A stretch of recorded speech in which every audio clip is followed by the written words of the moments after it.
Procurando uma forma digital e inovadora de acompanhar e cuidar da jornada de tratamento do seu paciente, além de gerar insights através de dados e métricas? A Johnson & Johnson MedTech traz a solução. BodyMais, a solução digital que suporta seu paciente durante toda a jornada de tratamento e garante que você tenha visibilidade de cada etapa. Um aplicativo para os pacientes e uma plataforma para você e sua equipe multidisciplinar. Acompanhamento desde a primeira consulta. Checklist personalizado de acordo com cada plano de saúde. Informações sobre data da solicitação e autorização da cirurgia. Detalhes do agendamento da cirurgia como data, hospital, técnica cirúrgica e convênio.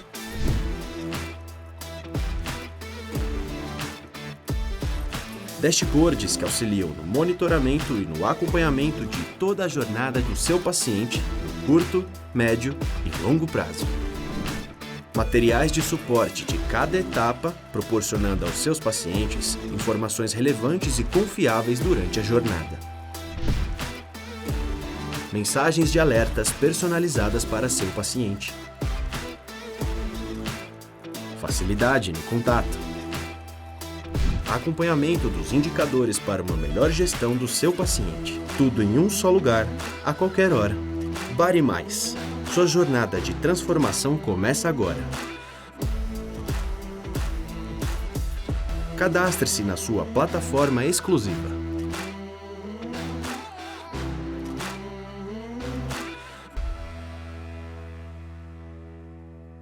Seja muito bem-vindo a mais um episódio do podcast Questão de Saúde. E hoje vamos falar de um tema super importante, que é o tratamento não cirúrgico da obesidade.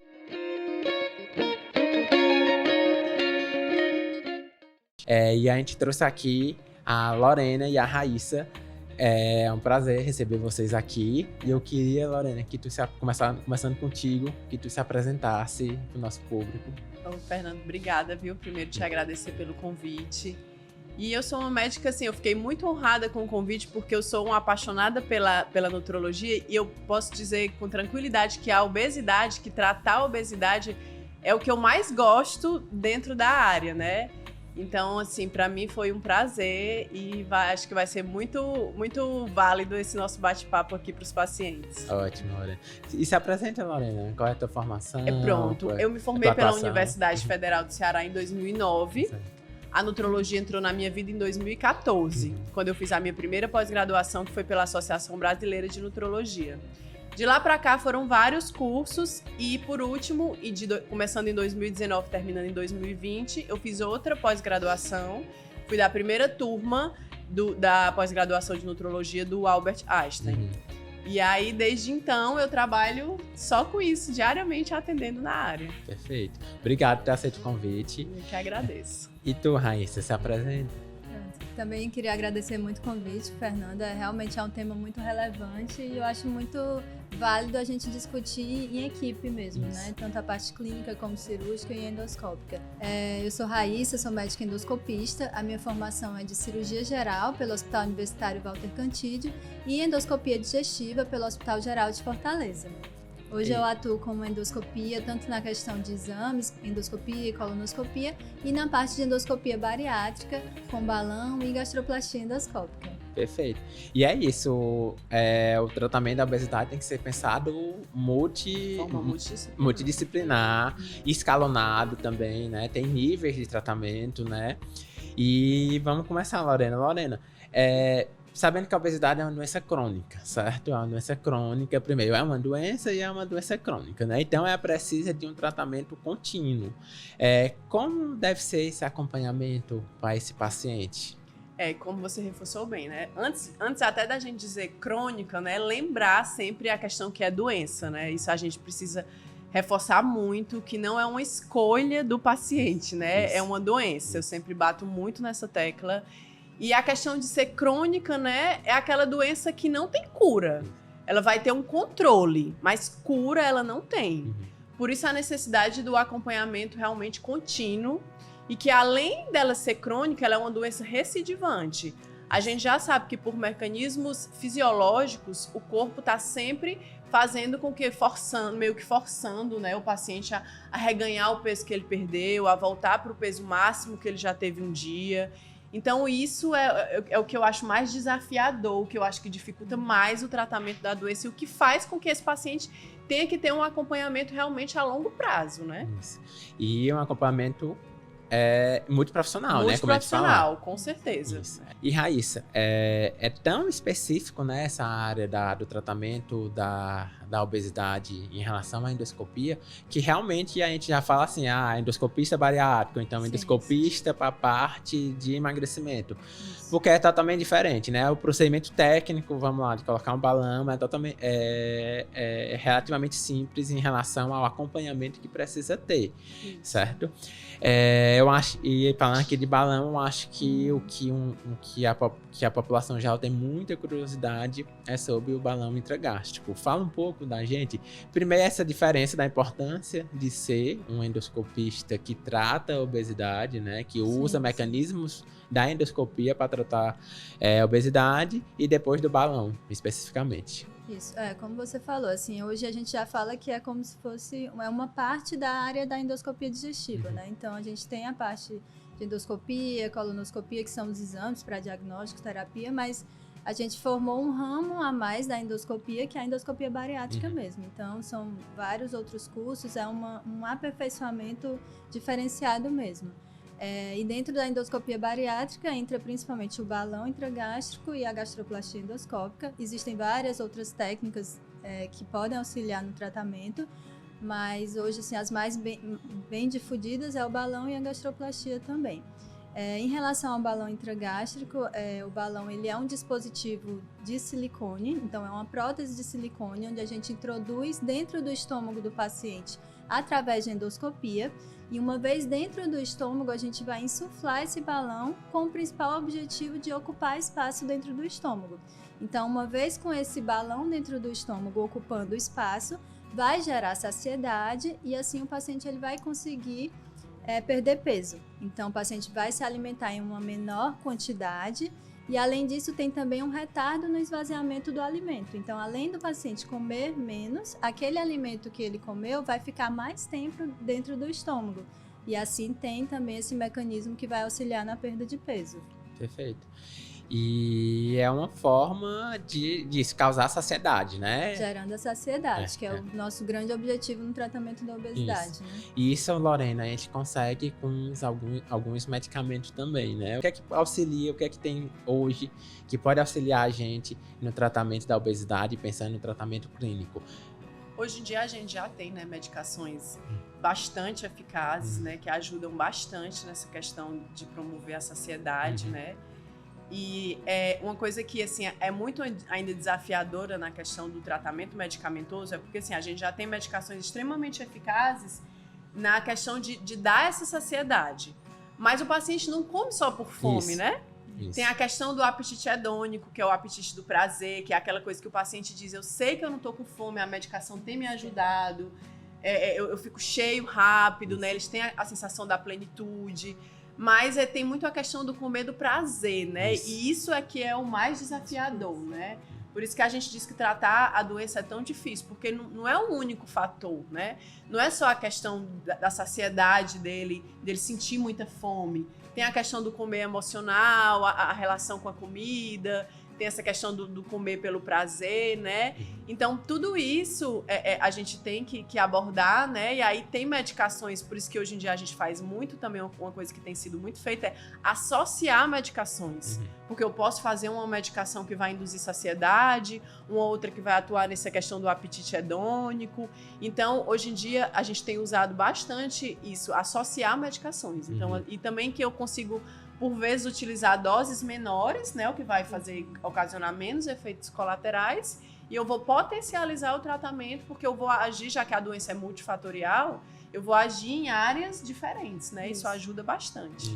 E hoje a gente tem muito a questão da associação de tratamentos também, né? Então, o paciente com balão intragástrico muitas vezes precisa de uma medicação também, né? Então, como você falou, não é só a gente tratar o estômago e não estar tratando as outras causas, né? Então, para a gente ter sucesso no tratamento, a gente precisa realmente ir naquela base psicológica, mudar o seu estilo de vida, incorporar atividade física, dentre vários outros fatores mesmo, né? E por isso que é tão difícil também tratar a obesidade, né? Porque cada um vai reagir de uma forma diferente, né? Tem paciente que tem resultados incríveis com balão e tem paciente que não tem. Da mesma forma com medicamento. Tem paciente que usa, sei lá, o Ozempic, né? Que eu acho que é a melhor droga que existe hoje. E outros dizem que não sentem nada, que fez foi a ganhar peso tomando ele. Então, acho que muito importante aqui é destacar que o que funciona para um paciente pode não funcionar para outro. Sim. Isso não quer dizer que o método não funciona ou que o medicamento não funciona. Quer dizer que para você talvez não seja o melhor método, né? Sim. E eu acho que aí onde entra a importância do acompanhamento profissional e não aquela coisa que eles querem ver na internet. Isso. Porque você precisa de um profissional para estar acompanhando, olha, esse tratamento serve para você, vamos otimizar ele, tá respondendo. Não, esse tratamento para você não adiantou, sim, né? Então, os pacientes, eu brinco muito com meus pacientes, eu digo assim, olha, nós não somos receitas de bolo, né? Cada pessoa vai responder de uma maneira. Essa medicação aqui que pode ter sido um divisor de águas para um paciente, para outro paciente não sentiu nada, né? Então, eu acho que aí é onde entra o acompanhamento profissional, né? Para fazer esse direcionamento para eles. Com certeza. A gente acaba recebendo muito paciente, principalmente da parte endoscópica, o paciente chega, eu quero colocar o balão intragástrico. Então, assim, a gente fica, não, calma. A gente tem que mostrar um leque de opções que a gente tem hoje. Tem muitas opções para tratamento e vai colocar na mesa mesmo para o paciente, para aquele determinado momento vai ser aquela opção, né? Então, vai variar muito realmente a indicação de um tratamento ou outro, né? É o custo-benefício, né? O paciente tem que entender o custo-benefício, né? Isso. E eu acho que o bom médico é esse, coloca para o paciente na mesa, ó. Você tem essa opção, essa e essa. Qual a gente vai entrar junto, né? Quando eu tô atendendo o paciente, digo, ó, o que é que você achou dessas opções, né? Aí, se aproveitando falando de opções, existe também uma técnica endoscópica, gastroplastia endoscópica, que o pessoal fala bariátrica endoscópica, né? Bariátrica sem cirurgia até. Fala um pouco pra gente como é essa técnica. Pronto, a gastroplastia endoscópica é uma técnica que começou em mais ou menos 2012, 2013, os primeiros casos, e é uma técnica onde a gente consegue dar pontos dentro do estômago através de endoscopia. Então, não tem nenhum corte, não é por cirurgia. Então, nessa época, surgiu um dispositivo em que a gente conseguia acoplar no aparelho de endoscopia e dar pontos dentro do estômago. Então, o objetivo é fazer uma sutura, diminuindo o tamanho do estômago e gerando, assim, a saciedade. Hoje a gente fala muito, assim, que não é uma técnica permanente, então a gente não tem como dizer que ela vai ser um sleeve endoscópico e não tem como a gente comparar com uma cirurgia realmente. É uma técnica que tem uma indicação para determinados pacientes. E a gente fala muito que, como ela não é permanente, é como se fosse uma plástica do estômago. Então, a gente vai dar aqueles pontos no estômago. Ao longo prazo, pode ser que esses pontos eles venham a se desfazer, vai mudar a conformação do estômago, mas os estudos mostram que a gente tem um follow-up de 5 anos, que é o tempo máximo até agora, e a gente percebeu que realmente esses pacientes, mesmo que com o tempo mudou a conformação do estômago, mas a gente percebeu que teve uma alteração no esvaziamento gástrico. Então, como a gente deu pontos dentro do estômago, vai formar aquela fibrose. E aquele estômago ele não vai ser igual como era antes. Eu não posso dizer que os pontos que eu dei hoje, há 5 anos, vai estar do mesmo jeito como na cirurgia, né? Mas mesmo a gente consegue ver que realmente o esvaziamento gástrico, o alimento, ele demora mais tempo para ser esvaziado. E assim a gente ainda consegue manter resultados bons a longo prazo. E é bom lembrar, assim, que é uma técnica relativamente nova, né? Apesar de ser feita no mundo todo, tem muitos casos, publicações de todo lado, né? Em relação a isso. Mas é uma técnica que tem 5, 6 anos, né? O nosso segmento máximo de estudo publicado é de 5 anos, né? Então, ainda realmente é uma técnica bem nova. E eu acho muito injusto algumas comparações, até cirurgiões bariátricos querem comparar com cirurgia, mas não é essa a proposta, né? Não é uma técnica auxiliar que tem indicações precisas e o paciente também tem que entender isso, né? Porque também não pode vender o resultado igual uma cirurgia.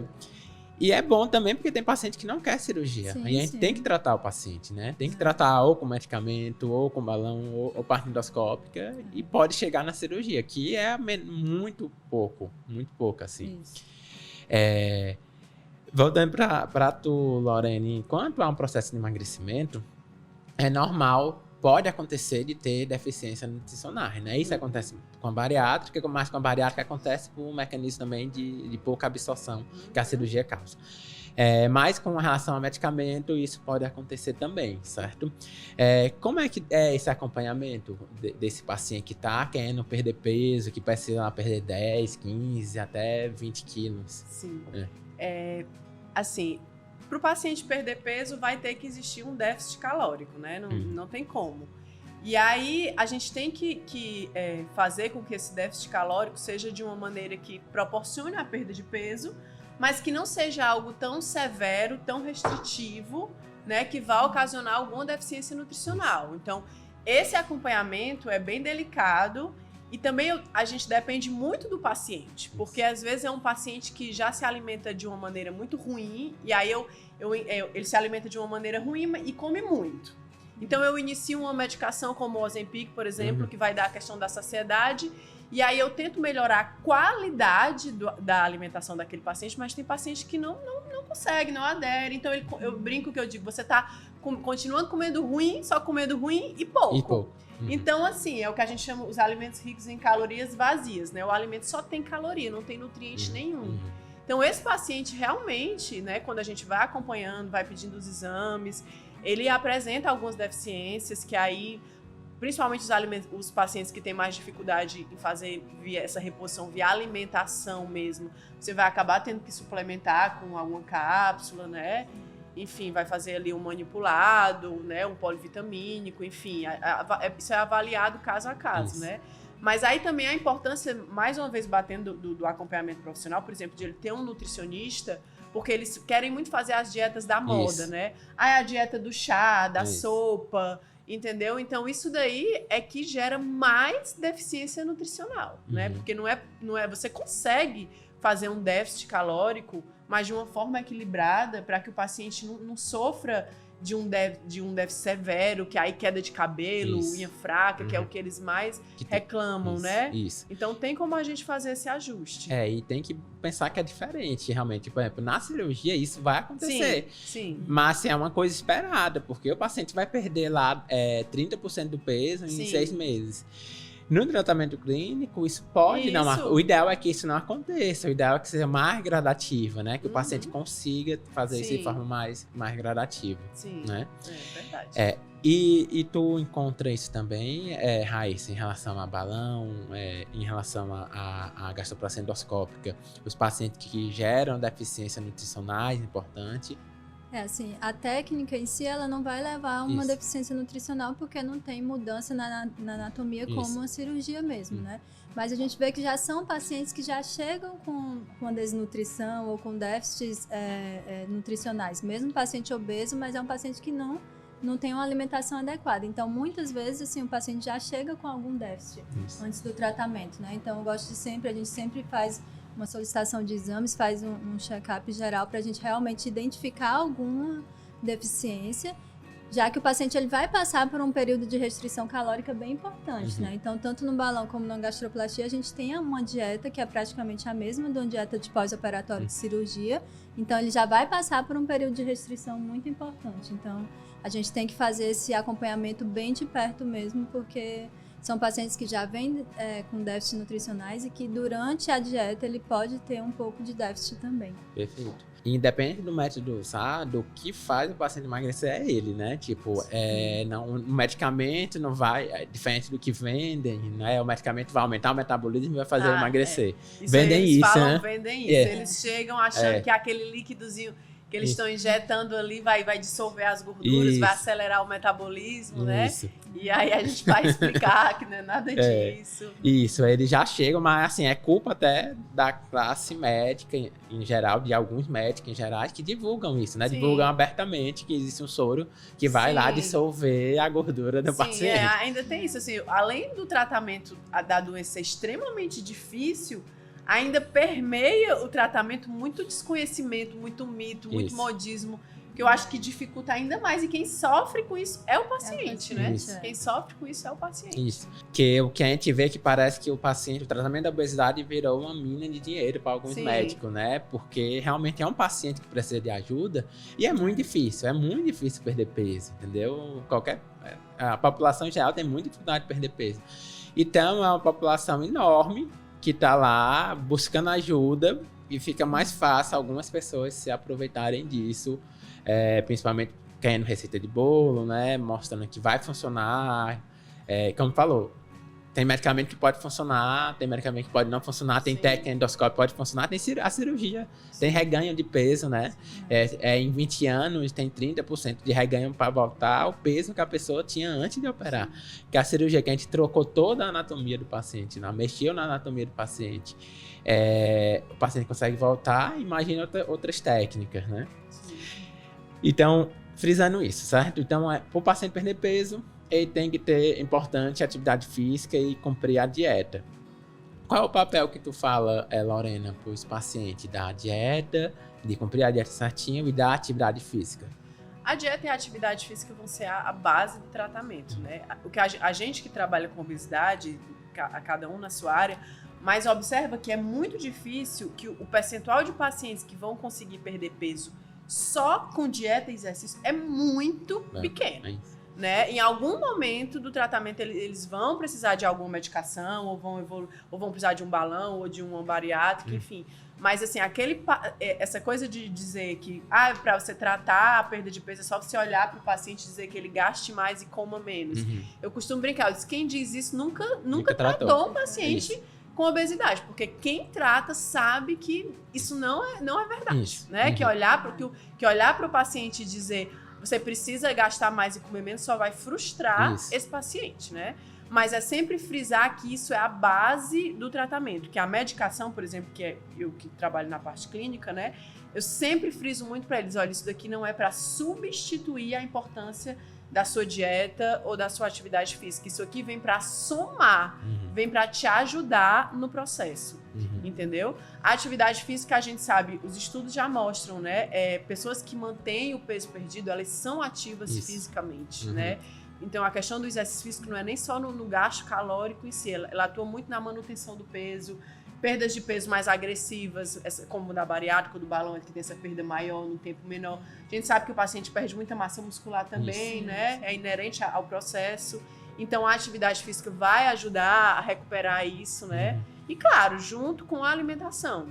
Então, o desafio é a gente encontrar uma alimentação para esse paciente que, assim, seja de baixa caloria, já que é um paciente que tem muito peso, mas que tenha nutrientes, né? E nutrientes esses que deem saciedade, que ajudem na questão do controle do apetite, né? Então, esse é o grande desafio.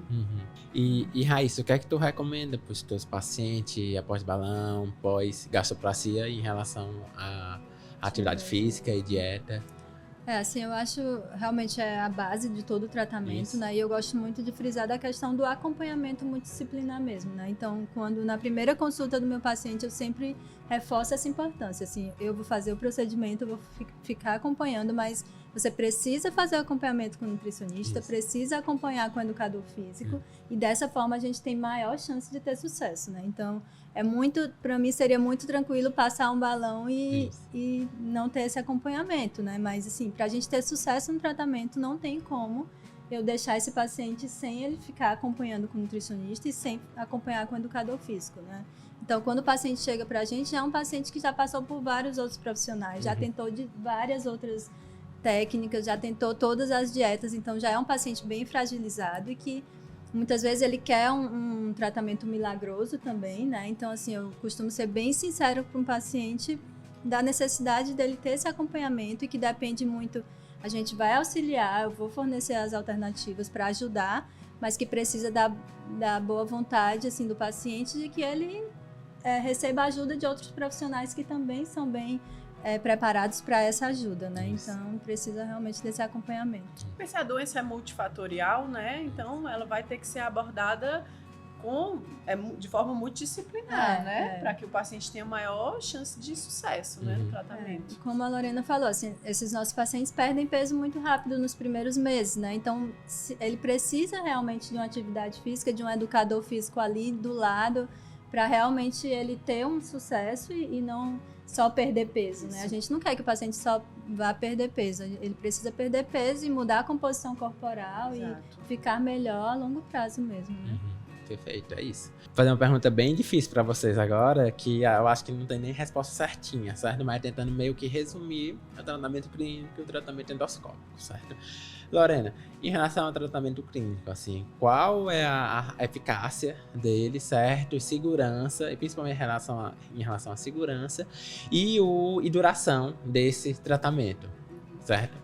A doença é crônica, né? Como a gente começou falando, né? Crônica, recidivante. Então, esse tratamento é a longo prazo, né? Alguns pacientes realmente vão ter que usar a medicação praticamente pela vida inteira, né? Aquela coisa, inclusive, isso é um grande problema, né? O paciente chega em casa, vai usar a medicação para emagrecer, né? Então, o paciente sofre muito, escuta muito isso dos amigos, da família, né? E eu sempre tentando tirar um pouco desse preconceito e aquela comparação que eu acho que todo mundo aqui já ouviu, né?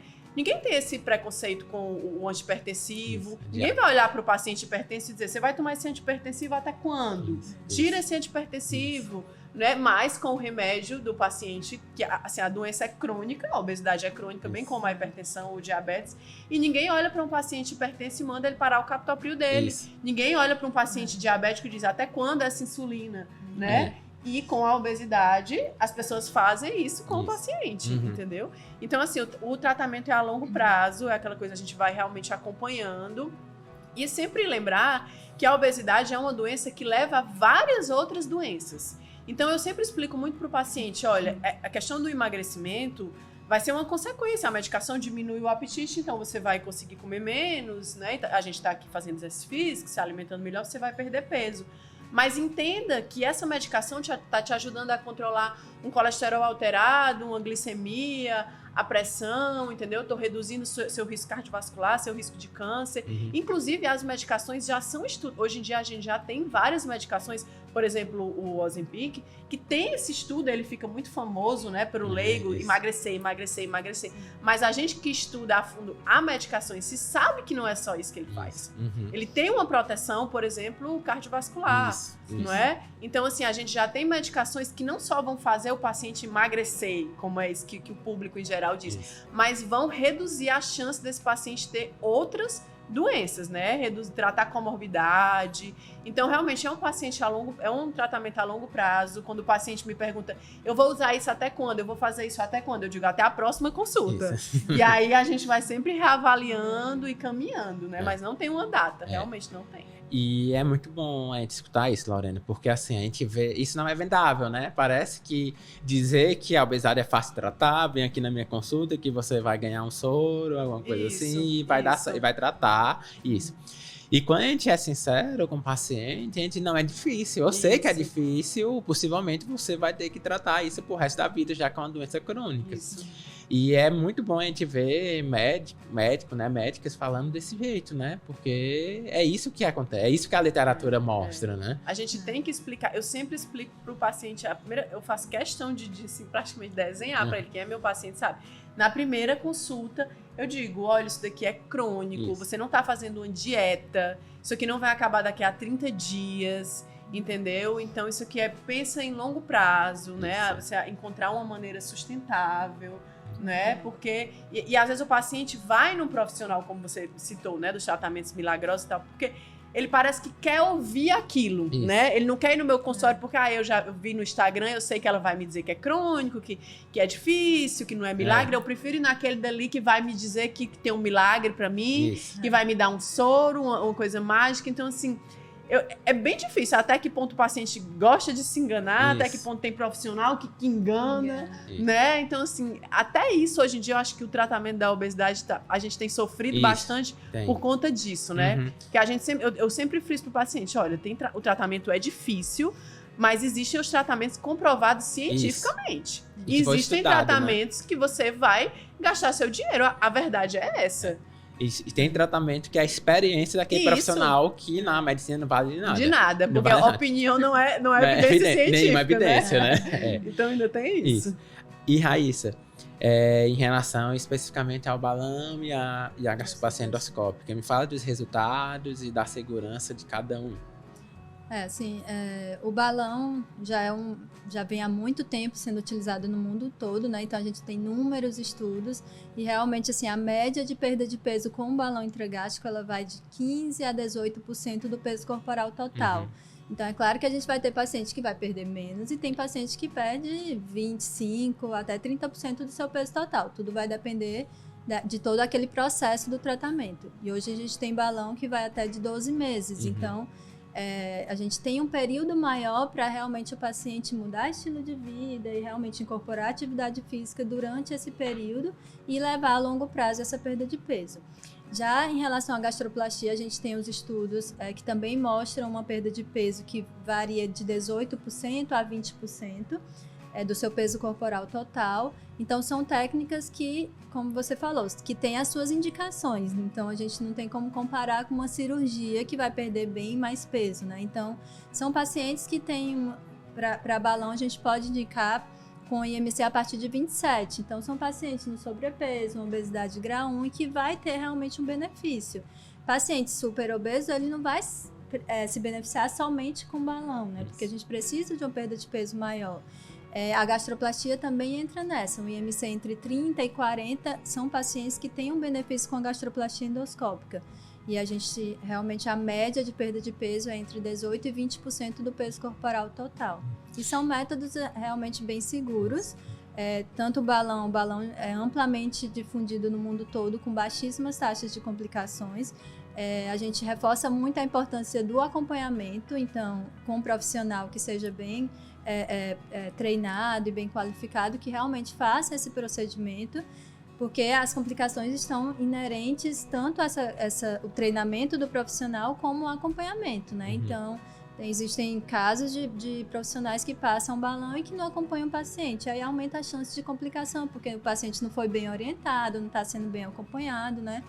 E a gastroplastia também está totalmente relacionada com o treinamento mesmo e o tempo de experiência do médico. O índice de complicação da gastroplastia é em média de 2%, então é baixíssima taxa de complicação. E a principal complicação é um sangramento que você consegue controlar durante o próprio procedimento, né? Então, são procedimentos com baixas taxas de complicações mesmo. E é já bem estudado, né? O mundo todo já faz, não é invenção de brasileiro, não, assim, o mundo todo faz e funciona. Como falou, tem sua indicação. E eu acho que, principalmente, oferecer ao paciente a possibilidade. Eu acho que não pode o paciente ficar sem tratamento, assim. Qualquer que seja o tratamento, tem que oferecer e respeitar a vontade do paciente. Tem paciente que não pensa em cirurgia, tem paciente que quer tratamento endoscópico, tem paciente que quer tratamento clínico, a gente tem que ser honesto com ele e dizer os prós e os contras de todos os tratamentos. Isso, o custo-benefício. A gente consegue ir, né, com aquele tratamento. Isso. Né? E até é meio duro, né? Tem que pensar, doutor, eu no balão vou conseguir 20% de perca de peso. E o paciente diz, não, acho que eu consigo mais. Eu digo, você pode conseguir, até com medicamento. Então, tem paciente que tem... O tratamento clínico permeia todos esses outros tratamentos, né? O paciente, ele vai continuar com o segmento, né? Isso. Mesmo após o procedimento, né? Isso. Então, se complementam muitas vezes. Eu acho que a ideia é essa, um complementando o outro, né? Porque isso faz funcionar melhor, né? Não dá para dizer que aquilo é o melhor tratamento. A cirurgia é o melhor tratamento. Eu, como cirurgião, vou dizer isso. Não, calma. Melhor para quem, né? Melhor para quem. Tem um paciente para aquilo e, primeiro de tudo, o paciente tem que estar disposto a aceitar aquilo, né? Porque tem consequência. Quanto maior a intervenção, mais consequência para o paciente. Então, ele tem que saber até que ponto ele está disposto a aceitar essas consequências, né? Eu acho que essa importância que você comentou também do tratamento escalonado, né? Então, o paciente, a gente tentou o tratamento clínico, não funcionou. Tentou o tratamento endoscópico, várias técnicas, não funcionou. E aí a gente pensa numa cirurgia, né? Então, são várias etapas e a gente vai tentando em conjunto mesmo, né? Perfeito. Lorena, Tema polêmico agora é para você aproveitar. Recentemente, quando foi gravado esse episódio, né, saiu uma resolução do Conselho Federal de Medicina proibindo o uso de esteroide anabolizante para fins estéticos e para fins de performance esportiva. Isso. O que é que tu achou disso, dessa resolução? É aquela coisa, eu até fiz um vídeo no meu Instagram brincando, é a proibição do que já era proibido, né? Porque nunca existiu essa recomendação, né? Isso. O que a gente sabe é usar um esteroide para um paciente desnutrido, caquético, sarcopênico, não aquele paciente jovem, rígido, saudável, que porque se matriculou na academia e quer ganhar massa muscular rapidamente, quer ter mais força, começa a tomar um anabolizante, né? Nós não temos evidência científica para isso, inclusive foi por isso que o Conselho fez essa resolução, justamente atestando que não tinha evidência científica, né? Embasado por todas as sociedades médicas. Então, eu até brinco com um paciente que diz, não, mas o meu médico disse que... Eu disse, gente, o seu médico pode ser muito inteligente, mas ele não tem como saber mais do que todas as grandes sociedades médicas reunidas. Isso não é possível, entendeu? Então, assim, traz benefício. Claro, você ganha massa muscular mais rápido, você tem mais força, claro, mas os riscos existem também, né? Eu canso de atender paciente que chega lá no consultório cheio de efeito colateral. Às vezes coisas leves, transitórias, às vezes coisas mais graves, permanentes, né? Existe a resposta individual do organismo, a gente não tem como prever, não tem como atestar que ele não vai ter nenhum tipo de efeito colateral, mesmo com aquela história bonita de é uma dose baixa, eu te acompanho, eu peço 500 exames por mês, né? Nada disso isenta o paciente de efeitos colaterais. E o que foi provado é que os riscos são maiores do que os benefícios. Então, por isso, não tem realmente a indicação e o Conselho está batendo em cima disso, né? E até falando aqui do nosso assunto, que é a obesidade, anabolizante não é uma medicação aprovada cientificamente para tratamento da obesidade, né? Ela não entra no rol das medicações que a gente usa, né? Que são aprovadas cientificamente, estudadas para tratar essa doença, né? Não faz parte do rol de medicações. E gera muitas consequências, né, pro paciente. Muitas. E não é dose pequena. Não. Eles falam, o médico fala lá que vai fazer uma dose pequena, não é. Não é dose pequena. E às vezes é uma dose pequena para começar, mas aí o paciente vai vendo uma força maior, uma massa muscular maior, e aí ele ganha não teve efeito colateral inicialmente, ele ganha uma confiança, então ele já quer uma dose maior, ele já quer mais de um tipo, entendeu?